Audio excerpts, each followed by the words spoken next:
Fearful avoidants have a tendency to get themselves into relationships where they are being gaslit, be that romantic relationships, friendships, or work relationships. And most fearful avoidants are terrified that they will miss these red flags if they go out into the dating world again, or that all of a sudden they will miss something that their current partner is doing that is deceitful. And the reason for this is that throughout childhood, they were most probably gaslit, or they had at least one relationship with a narcissist where there was gaslighting. So gaslighting is this crazy making tactic that some people do knowingly. So narcissists often use this tactic knowingly, and other people sometimes do it unknowingly, unfortunately, because they have been raised in these same ways. So not everybody that gaslights you is a narcissist, but it's still a behavior that can drastically damage a person's mental health. So we have to understand what it is and how to spot it, and how to also stop it if we are doing it to ourselves or to other people. And this is another thing. Fearful avoidants often gaslight themselves, and I will go over all of these points in this video. So the first thing is, throughout childhood, when a child is growing up, they need validation. So say, for example, Tommy has an angry emotion because the mom just said, no, you cannot go outside and play in the snow because it's minus 40 degrees Celsius. And Tommy is extremely angry. He's angry with his mom. He's frustrated because in that moment, his needs are not getting met. So in that moment, the mom has an opportunity to validate the child's feelings and connect with him and help him to work through those feelings. This is what a securely attached parent would do for their child, so that their child gets seen in that experience, gets the tools to move through that experience, but not necessarily gets validated that they are right for wanting that, right? So validation doesn't mean that, yes, the child is right for wanting to go outside in the blizzard when it's minus 40 degrees, okay? But their experience is still valid. In their little bodies, they are still processing a very big emotion, which is anger and frustration. And they need to be seen in that. And when they are seen in that, they feel seen. They feel heard. And a lot of fearful avoidants didn't get that. So a lot of fearful avoidants instead got gaslighting, which could have sounded like, why do you have to be so difficult? Why are you so needy? You're just too sensitive. Go to your room and shut up. Anything to those effects.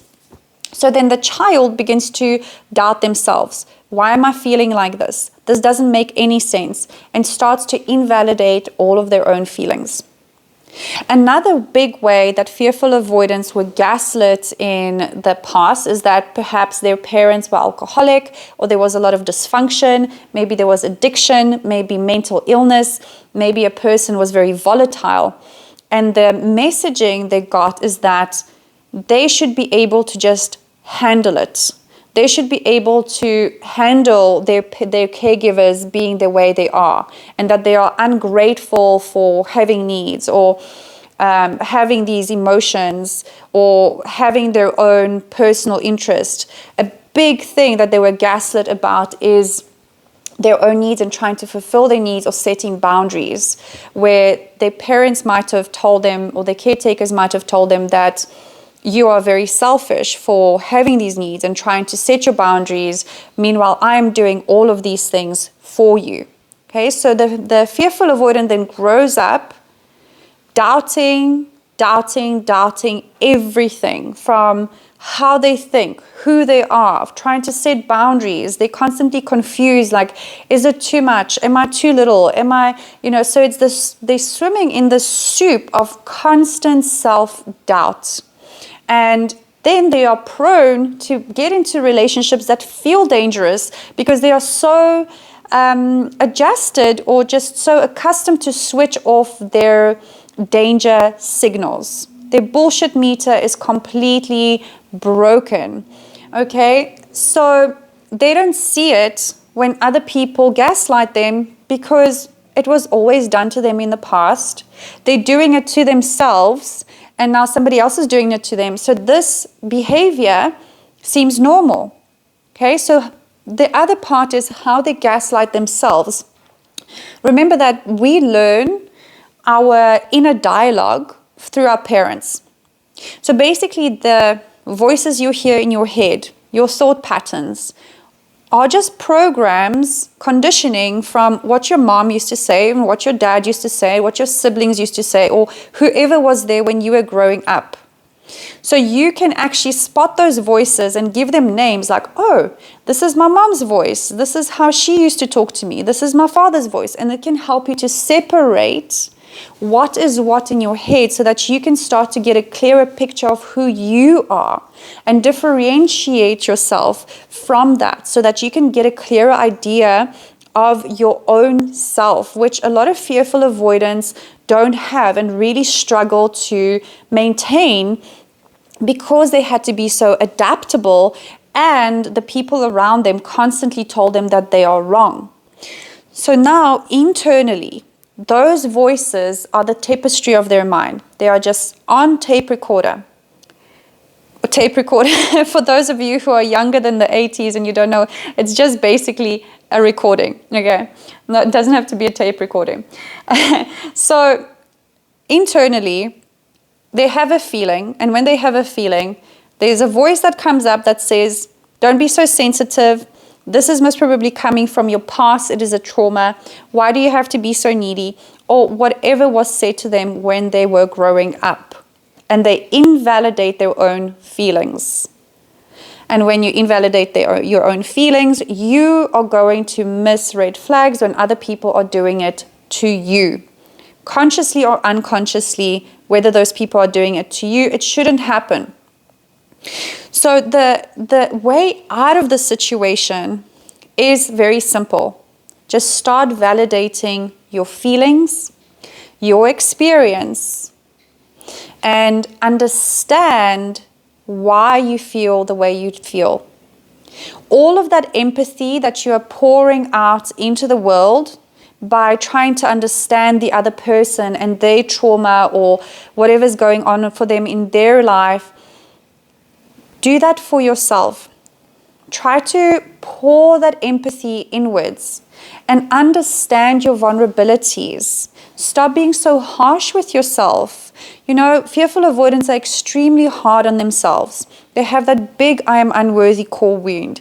I am not enough core wound. So they keep on pushing themselves. Nothing is ever good enough. If they feel tired, they see themselves as lazy. They don't validate that experience for themselves and say like, hey, yeah, like I've been working for 8 or 10 hours, or I've been working out a lot, or just I'm tired because I've been processing a lot of trauma or emotions or whatever it is, and I am just fatigued. Sometimes people get fatigued for, doing nothing. So they don't validate that experience for themselves. Instead, they punish themselves, they judge themselves, they criticize themselves. And then they get into relationships that mirror that, because our partner is a physical manifestation of the relationship we have within ourselves. It is this crazy way that the universe is trying to show us all our patterns to help us heal. Okay, so if somebody is mirroring that to you and you're staying in that relationship, in that connection, you're not setting boundaries and stepping away from that, you have to figure out like, where am I doing this internally? So how am I gaslighting myself internally? If I find myself in the same type of situation, I promise you're doing this to yourself in some way. So you can even sit down and write down, like, my ex used to do XYZ and say XYZ, and then you have a look at your shadow self and go like, okay, where am I doing this to myself? Or where am I doing this to other people? It's a little bit like stingy when you see this, because sometimes we do it to other people as well. Invalidation can be very subtle, of like, instead of listening to a person and validating that they are angry and that they are hurt, you can just blaze over that and say, oh, it's not that bad, or it could be better, and employ toxic positivity and make them feel unheard and invalidated. So it's very subtle, and I make a whole video on how to validate yourself and validate other people. But in this video, I just wanted to point out how this gaslighting came to be and that you can get out of it. You don't have to stop yourself from entering relationships, and there is nothing fundamentally wrong with you.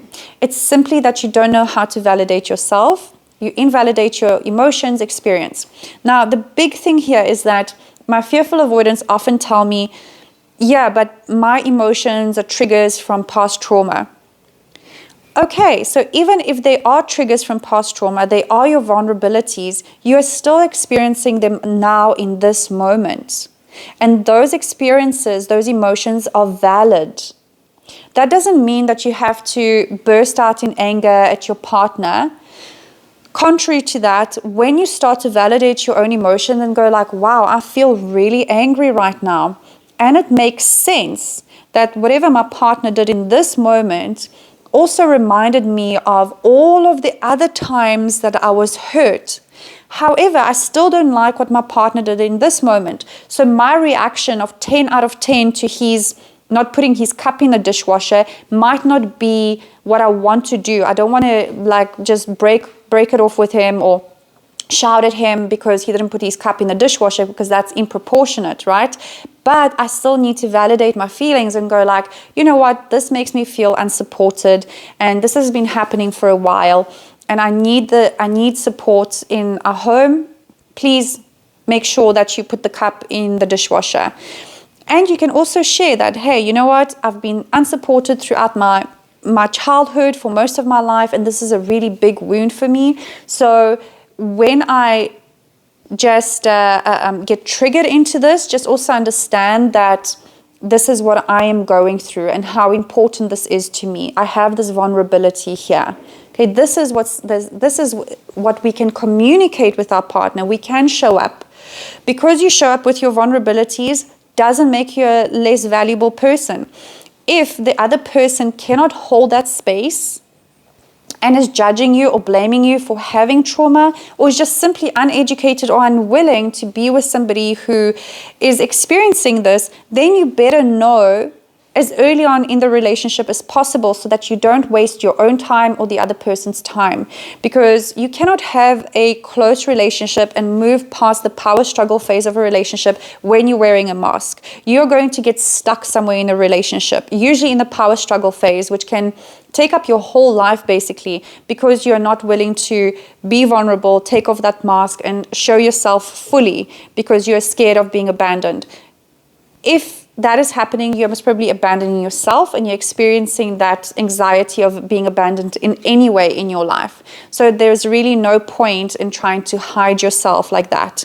I also made a separate video on how vulnerability and exposure is different. So before you go and, if you're trying to connect with somebody, have a look at that video so that you can understand how to create true intimacy. Okay, basically through expressing your immediate current moment feelings and needs in a way that the other person can hear you, understand you. And say, for example, the other person doesn't, you can also ask them like, hey, you know what? I really need to be validated in the moment. I don't need advice. I don't need you to fix it. I need you to be defensive about this. All I'm looking for is for you to simply understand that, yes, I am angry. What I need is support. And you can see how I got to this point. That's all I want you to do. The rest I can sort out for myself. All right. So I hope this helps you to shift out of this very confusing state of self-doubt. And it will completely give you clarity on where you are, how you're feeling, what is yours, what is the other person's, and it will stop you from getting into toxic relationship that could possibly hurt your mental health. Look after yourself, and I hope to see you in the next one where we learn how to shift from surviving to thriving and create lives of love, safety, and freedom. Big love.